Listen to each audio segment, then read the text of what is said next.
Seharusnya memang kami semua memiliki keyakinan bahwa PK ke-7 terpidana itu akan dikabulkan, termasuk juga berarti 8 dengan saka tatal. Hanya saja memang prosesnya sekarang kan memang tinggal menunggu keputusan Mahkamah Agung.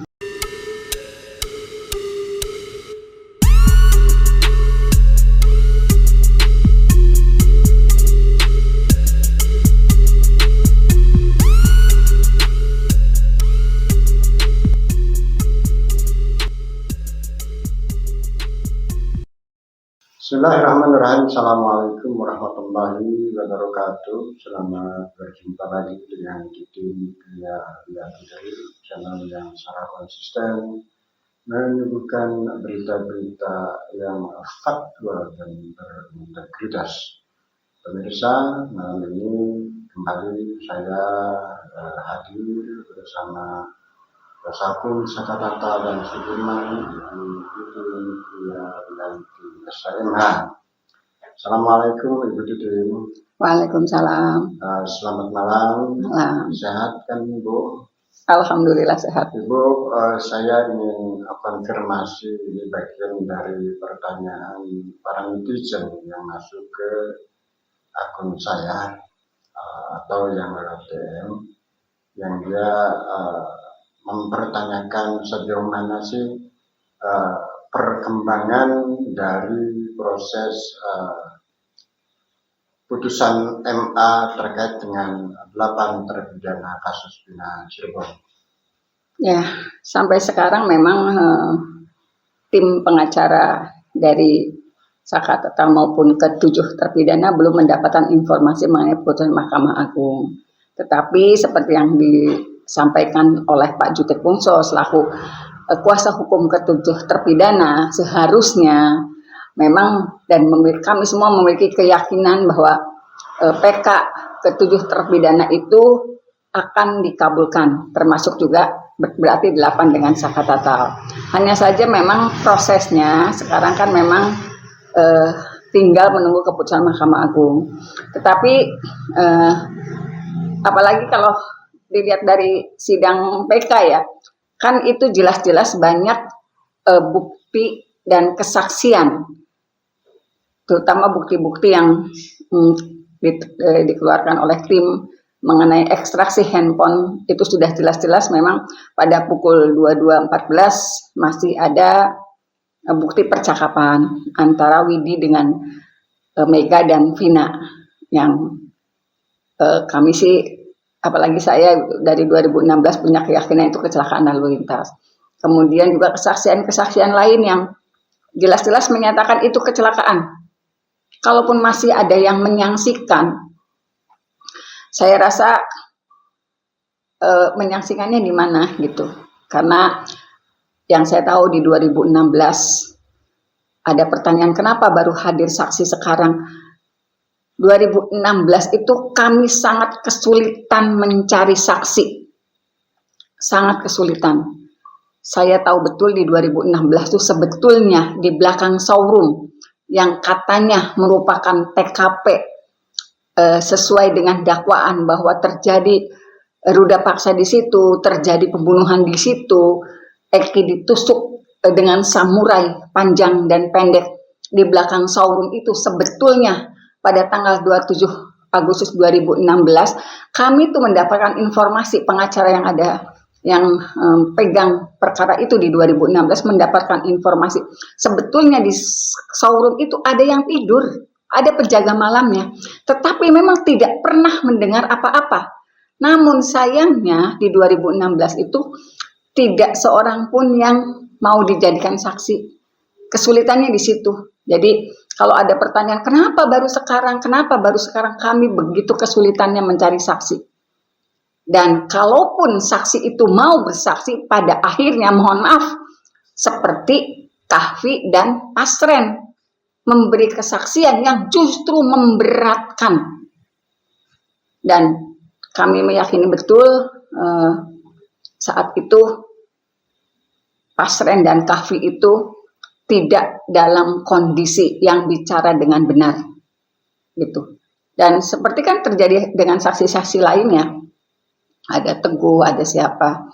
Jadi pada akhirnya saksi yang dihadirkan itu di 2016 memberatkan para terdakwa. Jadi kalau saya sih hanya meluruskan, nggak usahlah nanya-nanya kenapa baru sekarang muncul, kenapa baru. Jadi kenapa ada pertanyaan itu, karena tidak ngerti kondisi 2016 itu seperti apa. Tidak ngerti yang dihembuskan itu kekejaman geng motor. Dan di 2016 saat itu geng motor sedang viral di tingkat nasional. Sedang menjadi atensi, kalau dulu mah kayaknya nggak ada bahasa viral ya.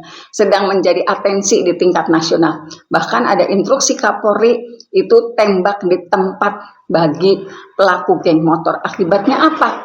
Demo-demo juga menyerukan hal yang sama. Demo yang dipimpin oleh Bapak Jafarudin itu menyerukan hal yang sama. Tembak di tempat, slogannya seperti itu yang dibawa-bawa. Jadi kenapa kesaksian waktu itu begitu sulit, karena memang betul-betul sebagai kuasa hukum saya juga kesulitan untuk mencari saksi yang meringankan. Bahkan saksi fakta yang pada malam 27 Agustus tidak pernah ada peristiwa kejar-kejaran aja, dan tidak pernah ada kekejian yang terjadi belakang showroom aja susah. Bu, kalau 2016 itu kesulitan mencari saksi, tapi faktanya kemudian pada 2024 ternyata saksi itu datang sendiri. Itu Ibu menangkap fenomena apa itu?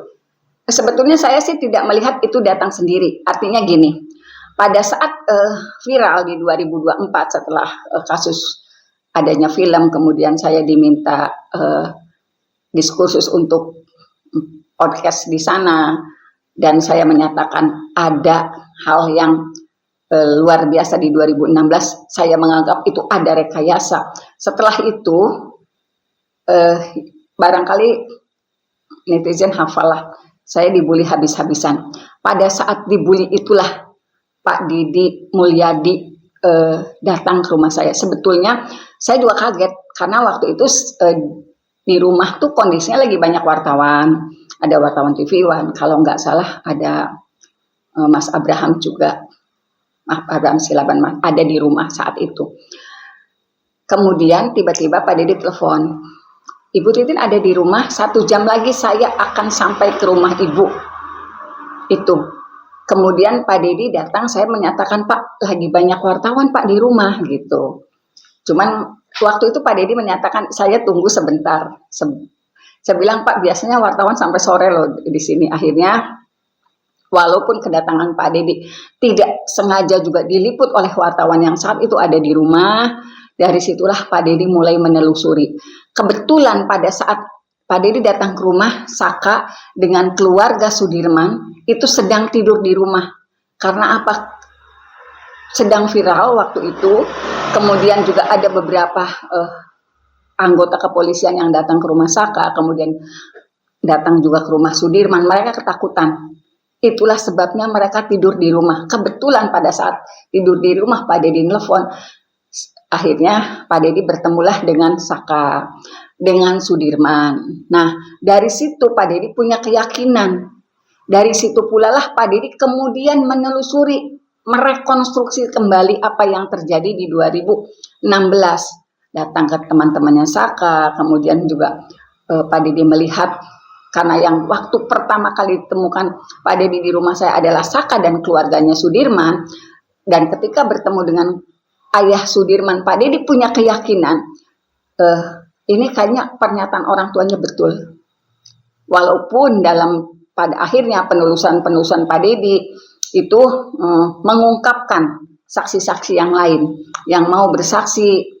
Kemudian juga Pak Didi melihat kejanggalan saksi Suroto gitu. Karena saya juga menyatakan, Pak, ini kesaksian yang memberatkan itu Pak Suroto. Karena apa? Pak Suroto menyatakan membetulkan letak celana dalam. Nah, kemudian Pak Didi juga menelusuri itu. Kemudian ada saksi yang disebut meringankan untuk kelima terdakwa saat itu, tetapi memberatkan karena melihat ada perkara itu Rana. Pak Didi malah tambah pusing ketika Rana berkomunikasi dengan Pak Didi, malah ada keterangan yang berbeda gitu. Dari situlah kemudian saksi-saksi menghubungi Pak Dedi gitu. Tentu saja melalui timnya waktu itu. Kemudian pada akhirnya, tetapi yang pasti kalau saksi Widi dan Mega itu sejalan dengan perkembangan kasus itu, sejalan dengan mulai netizen dan masyarakat kemudian beratensi terhadap apa yang saya sampaikan dan Saka, disitulah tim sus bentukan Kapolri menemukan Widi dan Mega. Widi dan Mega itu ditemukan oleh tim sus Kapolri berkaitan dengan data yang sebetulnya ada di halaman belakang berkas di BAP 2016. Jadi ada BAP diantaranya ada berkasnya, ekstraksinya, beberapa handphone, tetapi tidak pernah ada nama dan Widi dan Mega di 2016. Nah, jadi Widi dan Mega atas rekomendasi tim sus begitu Bu, konkretnya? Ya, jadi Widi dan Mega itu saksi yang justru ditemukan oleh tim sus bentukan Kapolri. Dan Mega Widi sempat juga didatangi tim sus. Ya, karena gini, sebelum Widi dan Mega bersaksi itu tim sus sudah membedah, mengekstraksi handphonenya Vina, bukan handphonenya Widi. Kalau handphonenya Widi diekstraksinya oleh tim dari Pradi. Tapi kalau handphonenya Vina justru diekstraksinya oleh bentukan tim sus bentukan Kapolri. Kabarnya sekarang gimana itu Bu, perkembangannya dari hasil proses penyelidikan tim sus? Barangkali kalau mau jawab silakan, enggak juga nggak apa-apa. Kalau informasinya karena ketika saya juga didatangi oleh tim sus bentukan Kapolri, kemudian saya sampaikan waktu itu kalau sudah terang benderang seperti ini, kenapa tidak segera diumumkan? Ternyata memang karena institusi kepolisian sendiri menghormati proses yang sedang berjalan, karena waktu itu saya waktu didatangi itu tim sus bentukan Kapolri itu sebelum sidang PK ke-7 terpidana berjalan sebetulnya. Bu, pertanyaan terakhir, dan saya kira saya perlu penegasan dari Ibu sebagai kuasa hukumnya Saka dan Sudirman. Apakah MMA itu akan dikabulkan atau bagaimana? Saya yakin banget, seperti keyakinan Pak Jutek Bongso, seharusnya Mahkamah Agung mengabulkan PK ke-8 terpidana, berarti termasuk Saka Tatal ya berarti. Dan saya yakin memang keputusan itu akan turun sebelum akhir tahun ini, mudah-mudahan. Saya juga minta dukungan netizen untuk tidak melupakan perkara ini.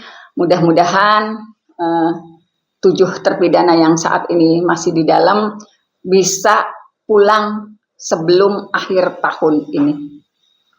Oke, baik Bu, terima kasih atas wawancaranya, mudah-mudahan bermanfaat. Mohon maaf kalau ada salah kata. Yang belum subscribe silahkan subscribe, jangan lupa pula share, like, and comment. Billahi taufiq wal hidayah. Assalamualaikum warahmatullahi wabarakatuh. Waalaikumsalam.